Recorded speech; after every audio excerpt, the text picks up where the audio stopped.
Yes, let's make a start, everybody. Thank you for attending this workshop. What we're intending to do here is provide some examples which derive from our research, which perhaps will promote some discussion. There's several examples. I'll introduce one of them and then we'll hand over to Raghu. And also we'll talk about some possible questions and points for discussion. Some of you who are logged in and able to use your microphone, do feel free to chip in. And also, don't forget, we've got the chat, we've got the Q&A, which should appear to the right of your screen, if it's anything like mine. So we'll keep an eye on the written questions and points for discussion as well, and attempt to talk about them as we go through. Okay, Professor Raghu, let's have a look at the first slide, please. Okay. Here we are. So, as it says here, S and K are a middle-aged couple from Padani. S is being treated for obsessive-compulsive disorder at a mental health clinic run by an NGO. According to the couple, her illness started 18 years ago when she fell into a well in her courtyard. A life of fear ensued for S as she couldn't bear to see or hear anything about death or dying. She would bathe more than 10 times a day and forcefully bathe her young children too. Her husband wasn't supportive at the start and would beat her for strange ways. Mental health symptoms can cause a good deal of conflict within families. S laments the fact that her life was hard with no support from her husband and his family, but K repents his past actions and attributes it to a lack of awareness and not to a lack of love. He speaks of his initial encounters with faith healers, Thangals, Earthsads, and Mantravadis, and felt they were fleeced by the healers.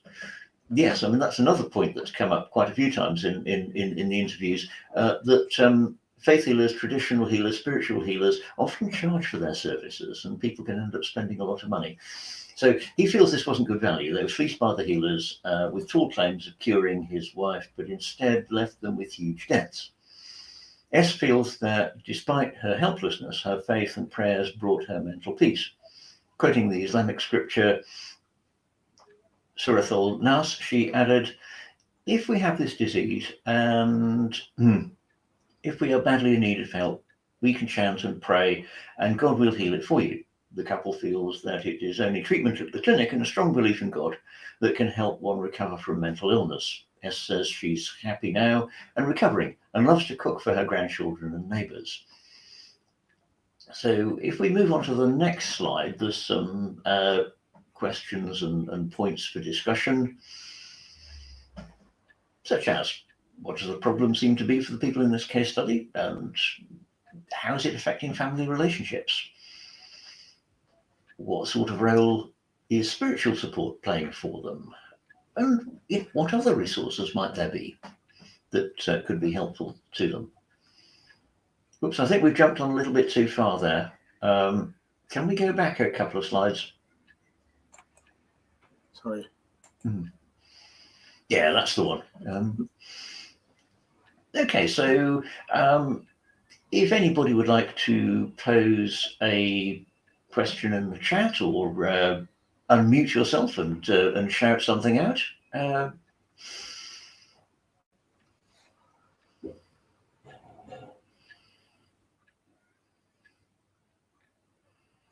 Any comments from the audience?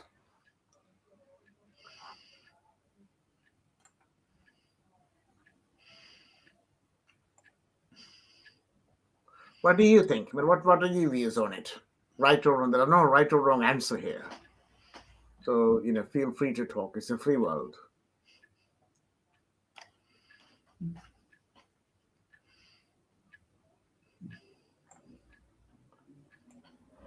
Sanjana, you could say a few words about it. Start off the conversation.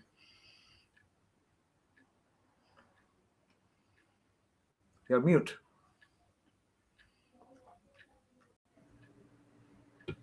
Yes, so in this particular case, we see that it is affecting the family relationships because you can see that S and K have a very different way of looking at the same situation. So she feels troubled that, her husband isn't there for her and he doesn't understand, that he hasn't been there for her.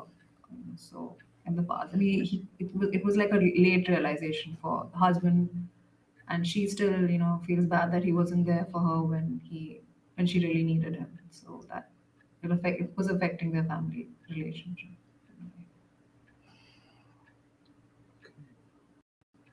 Yes, although a great deal of informal care goes on in family settings, this is not without its problems. And people in the caring role may not understand, may get frustrated, may get angry, may get exhausted, and may respond angrily. So this kind of thing is sadly not unusual. The other thing that I was thinking about in terms of family relationships is, what it must mean for the children. Having a mother who baths you multiple times a day, that must be a rather unusual experience, to say the least. Although it does appear in this case that the children have grown up and had families of their own because there are grandchildren now, so they've clearly survived their experience.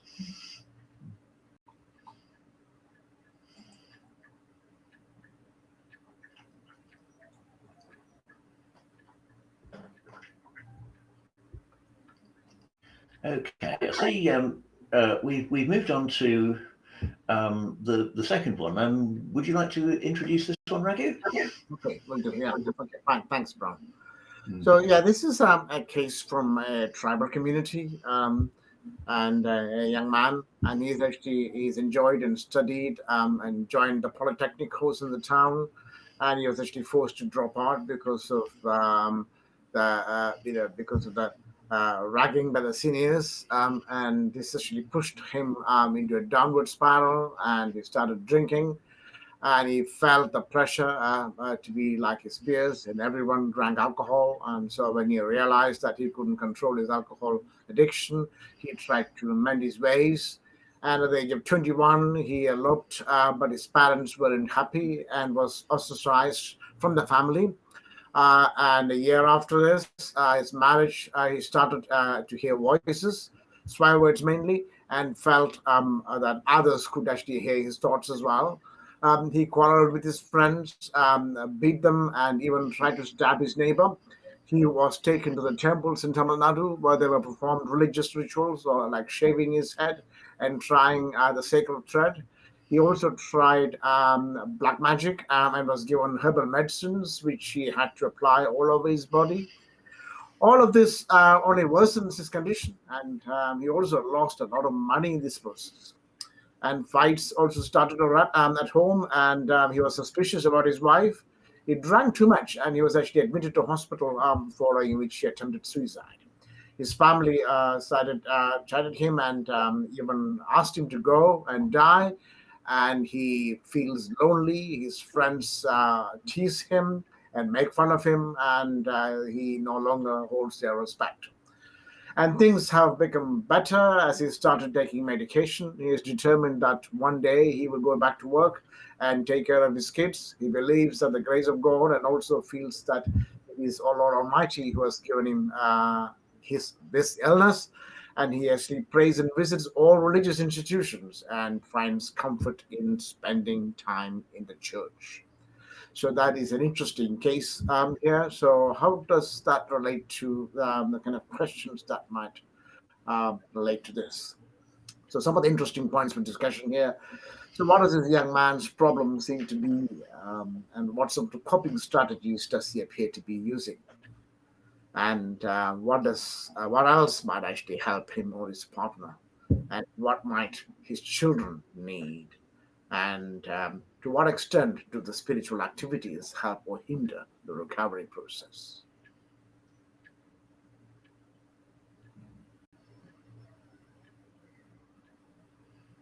Any thoughts?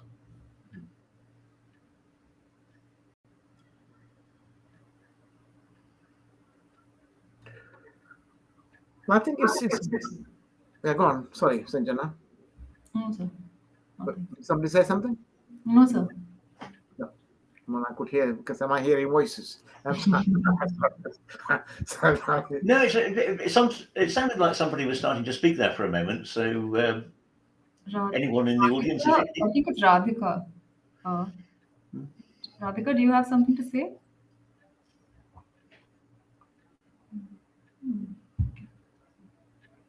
You can't say you don't have to put your camera on if you don't want to. Am I audible? Yes. Yes, on, yes. Yeah.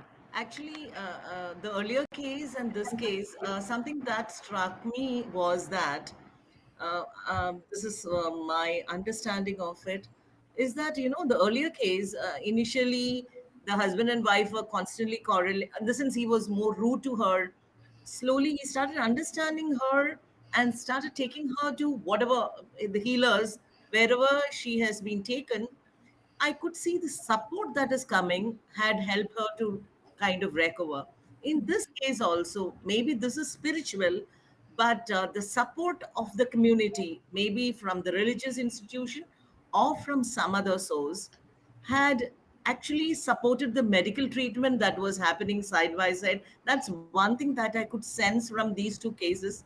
Would like to hear what the speakers have to add on this observation of mine. yes, I could. Sorry, are you going to say something first, Sanjana? No, Brown. Or shall I go? Okay. Yeah, I think there's some interesting contrasts here between, on the one hand, there's conflict. People may be quarrelling or even coming to blows, and yet at the same time, family members have the potential to be a great source of support. In the case of this young man we've just been talking about, on the one hand, by way of coping strategies, first he turned to drink, and that rapidly became problematic, as we've seen in the case study. But more recently, he's turned to spirituality, praying, visiting church, and so on, which seems to have been rather more helpful to him, or at least led to less conflict. I think another thing that this young man's case highlights is the way that sometimes when people are distressed or disorientated, they can be rather challenging. They can respond to family members, carers, and friends sometimes rather aggressively.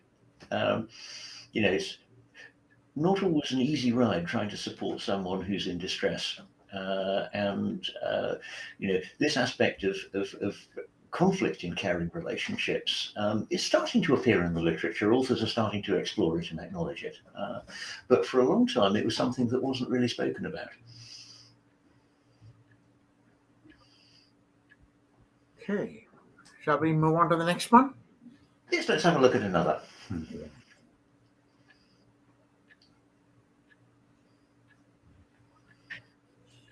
So here we have a journalist working in a well-known newspaper and enjoys writing. And she feels it is the thirst for her knowledge that helps her cope with the life situations. So according to this person, the community perception is influenced by the portrayal of mental health in the media and movies. And sort of she said that it is a common notion that artists are mentally unsound, and that some artists even consider it a badge of honor to be consuming X amount of alcohol and X amount of drugs or acting in a very peculiar way, perhaps. Also, all there is stigma in Kerala, especially, and also in other states as well. It is changing the movie. There are in this particular context, the Kumbalangi Nights, so there are other movies in other states as well that have sparked conversations around mental illness. So she actually feels that people are more aware and can recognize signs of depression. So societal constructs and pressure often push people to the brink and can lead to mental health issues. And school pressure almost broke her spirit. And she added that if a friend of hers is not mentally well, then she will ask them to go at a psychiatrist or a psychologist. So that's story we have here. and some of the possible questions to ponder here. Um, the person is a journalist, and what role might people in this position play in fostering a more humane attitude towards people with mental health issues? Or if there is a role of journalism in relation to the spiritual practices and traditional healing too? If so, what should it be?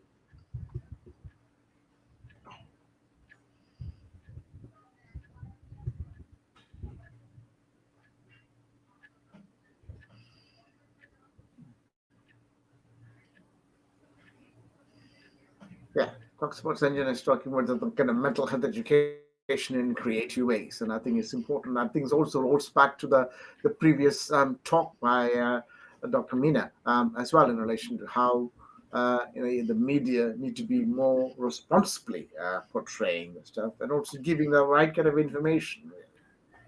Um, and I think it's just rather than producing a juicy story, as they say normally, a juicy story is not always. I mean, I think yeah, you might record a juicy story. A juicy story it could be a positive story, but I think it's always been a negative story in the media.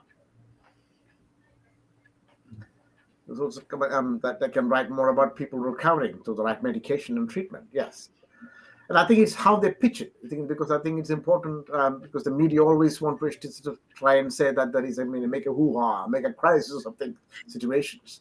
But we see very little about the well-being concepts really, and especially during the pandemic.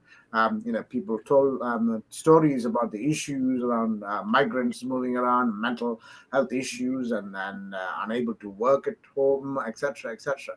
What about the resilient stories? How is it that people have managed those situations? That is the real examples that we want to see, and that's what real education, the public health education by the media, could be dealing with. Yeah, that's right, Radhika. In terms of the media can actually play a role and lead to compliance and conformity. Yes, that's true. But I think we're still in the early stages, and I think in this stage of digital media, and I think it's important because it's easily accessible to many.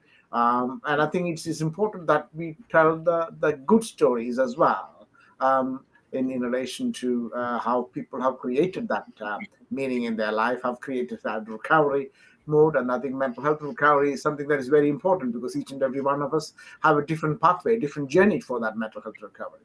And I think it could be spiritual, it could be medication, it could be a combination, it could be something entirely different, it could be sports, a number of other things. So I think it's important that we tell that story. Yes. Yes.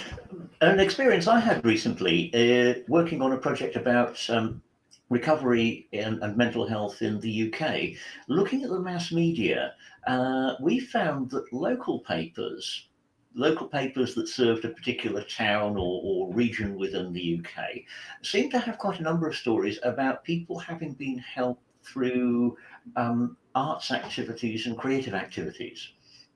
Things like art therapy, poetry therapy, things like getting involved in theatrical performances, those kinds of things. And it was, as I say, the local papers where you found the majority of these kinds of stories. So in many societies, there are positive recovery-oriented stories about. I'm not sure where one would go in India to find these sorts of recovery stories, but they do exist in presumably most societies. After all, even with severe and enduring mental health problems, people do undergo periods of remission. You don't suffer auditory hallucinations for your whole life, typically. Even with major depression, this comes in episodes. It doesn't happen all the time. So you do get periods of recovery, and sometimes these recoveries may be sustained. Yeah.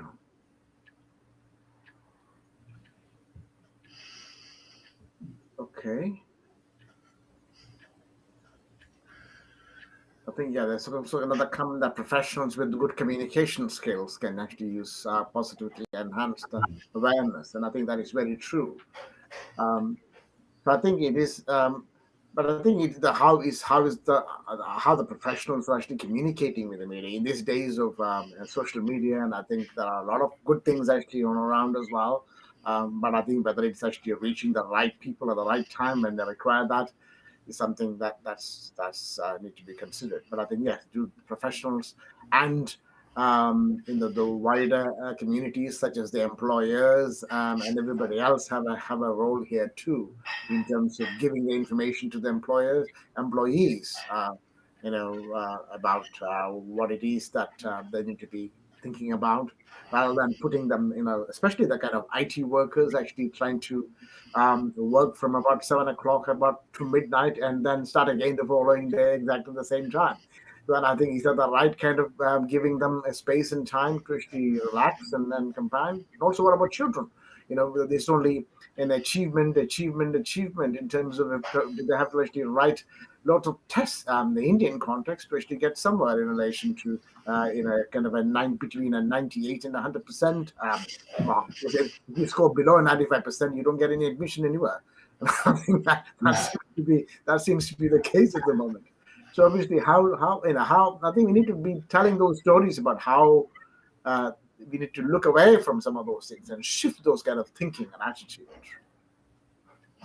Yeah, I'm only a visitor to India, but one of the things I've been impressed by is the sheer work ethic and the stamina that people very often exhibit in India. And as Raghu said, the hard work and the long hours that people put in many industries, the diligence and effort which kids put in within schools and universities to get 95%, 98%, and so on. But equally, there may be a value in encouraging people to, as the phrase has it, stop and smell the roses. And engage in self-care and recovery-oriented activity too. Yeah. There's also a comment from Kirti that there is a lot of misinformation or stigmatizing of mental illness in newspapers in local languages than the English newspapers, as there seems to be lesser accountability. And so there is a gap between the information that the English elite receive and the rest. Yes, again, when I visited India, I read something like the Times of India or the Hindu, and it's very like the sort of newspaper I might encounter in, say, Britain or America. Yes, but people may be discussing all sorts of things in, shall we say, rather more pejorative terms in local language outlets. Yes. And also the kind of the issues around young children and young people in their high school, the 10th and 12th class, and I think it is quite difficult in many ways. And I think is how is it that the school education could be more enjoyable? It is enjoyable and for many of those students, I'm sure, but I think it is how we should attach more to the mental well-being of children as opposed to putting them under severe pressure of having to achieve a lot of things in a very short space of time. Right, let me just stick to the final questions really in terms of looking at shaping policy and practice. So it's about thinking about the kind of examples that we've covered, what kinds of policies might actually best help people suffering distress or strange experiences. We've got the comments here. And what role might the media play to enable dignity and encourage humane responses for people in distress? And how might policymakers be persuaded to tackle these problems? And how can we ensure that policy changes are genuinely helpful to people in distress and their families? So,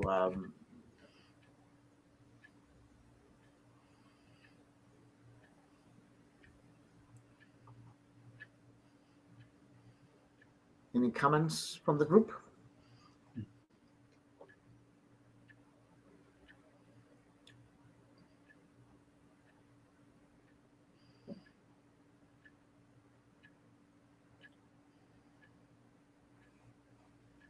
Well, I don't know when the participants in this group, that is, whether they are professionals or whether you're educators or whether you're family members, I don't know.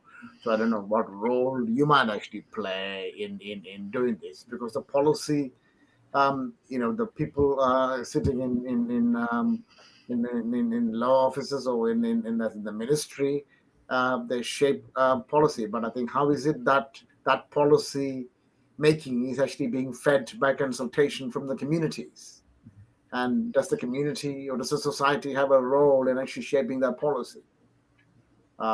Here, I think we have some in the UK. We have certain consultations about certain documentations being sent around to academics and many other people as well in relation to how this might actually happen. There is at least an opportunity to comment on it. Whether the ministers actually listen to that is a different question. At least there is an opportunity for us to comment on it. So I don't know. I think one of the things that happens with policymakers is that sometimes when confronted with a problem, the instinct is to pass a law about it. In jurisprudence, this is sometimes referred to as the legislative conceit. If we want to change the world, we'll pass laws about it.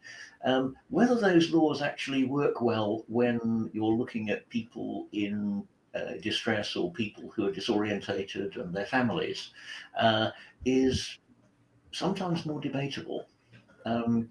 Okay, so sometimes people with mental health problems may be challenging. Oh, I know, let's have a law to enable them to be detained in hospital compulsorily. Well, is that necessarily going to help people? So I think policymakers need kind of careful handling because they like creating policies, they like passing legislation, but let's try and make sure that they pass legislation that's actually helpful.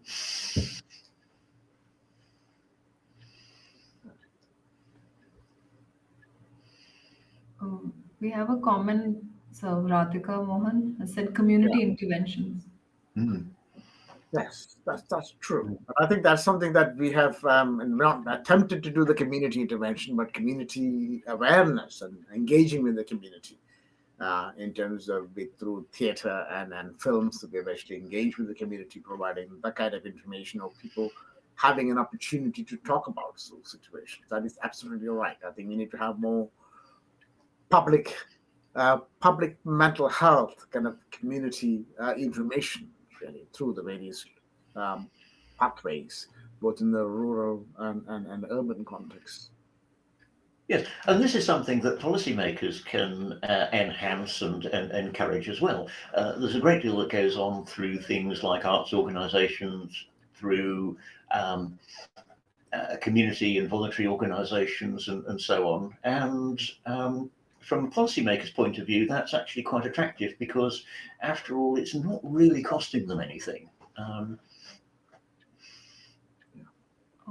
have a doubt. It's regarding faith healers and policy. So, how do you how do you kind of explain pluralism to the layman and say that there are people who say that faith healers, it's not the way to go about it. That's not the right way to treat illness, and there are people who believe in it as well. So, how do you kind of Yeah. Well, obviously, I don't want to say that all the faith healers and spiritual healers and so on are perfect. But I think it's important, particularly in a country like India, to acknowledge the importance of that kind of spiritual heritage, which is something that certainly when I visited India, people are justifiably proud of the heritage of literature, of legend, of spirituality, and as well as the performance disciplines and the arts and so on. And it's, in a sense, it's difficult to make that go away. But as we've also commented, some of the spiritual and faith healers are apt to charge for their services, and people can end up spending a great deal of money that they can ill afford. And does any of this stuff actually work in any meaningful way? But I think if it is possible to engage traditional healers, spiritual healers, faith healers, whatever you call them, in some sort of a dialogue about, because everybody wants to make people feel better, whether they're a health professional or a spiritual healer. And if we can start from points of connection like that, perhaps we can get the dialogue going more effectively, so that perhaps spiritual healers can refer people to more medically oriented mental health services, and equally spiritual practice, as we've seen, seems to provide an important role in giving structure and meaning to people's lives. So, I'm keen to try and get those different aspects working together. Thank you, Brown. Yeah, that's true. I think there's some comments here about mental health awareness should be part of the curriculum. Yes, that's what we've been arguing for, and I think many of the people in the Indian context are also arguing for that. And there is also something about the following of the policy implementation is important too, and district mental health programs is non-existent or does not function in most of the states of the country. Yes, I think again, that only gives you a professional view, because I think how do the lived expertise person contribute to the policy? Because I think a professional only tells about the stories from what the Western psychiatry model might actually suggest. What about the lived experience of the person? How does he or she contribute to the policy? Because they might know many ways of actually dealing with those situations, which the professional might not be having any experience of.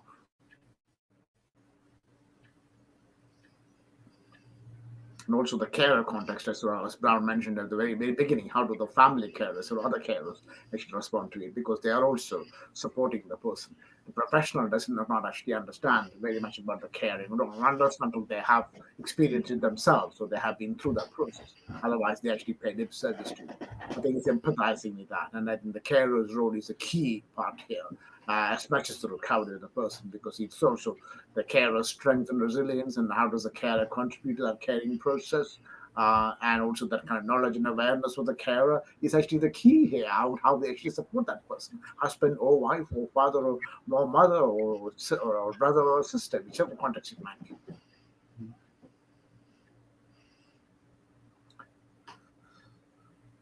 Right. Okay. I'm conscious of time here. We have about 2 minutes. I think. So, any further comments or views on it? It's been nice to engage with you. There are valuable and rich comments for putting forward those things. I think the quality of the comments are excellent, and I think the issues, but it's how we promote this. It's not actually staying in this particular room, in the wider world, in the wider our own immediate environments. How do we take this on board? How do we make it work? How do we action it? Because obviously, we should be actioning some of those things ourselves, and then not leaving it for the policymakers to make all the decisions. Because we could set examples here as to how to deal with it.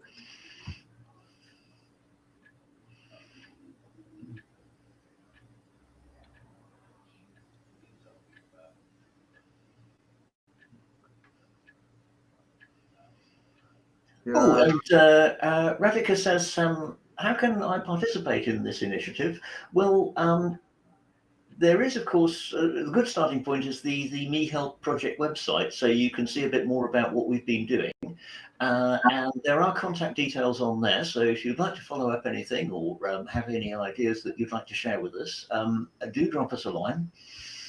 Yeah, please we'll look forward to hearing from you. Yeah, please do. And I think there is an email, MeHeLP, I think it's MeHeLP, info@mehelp.india.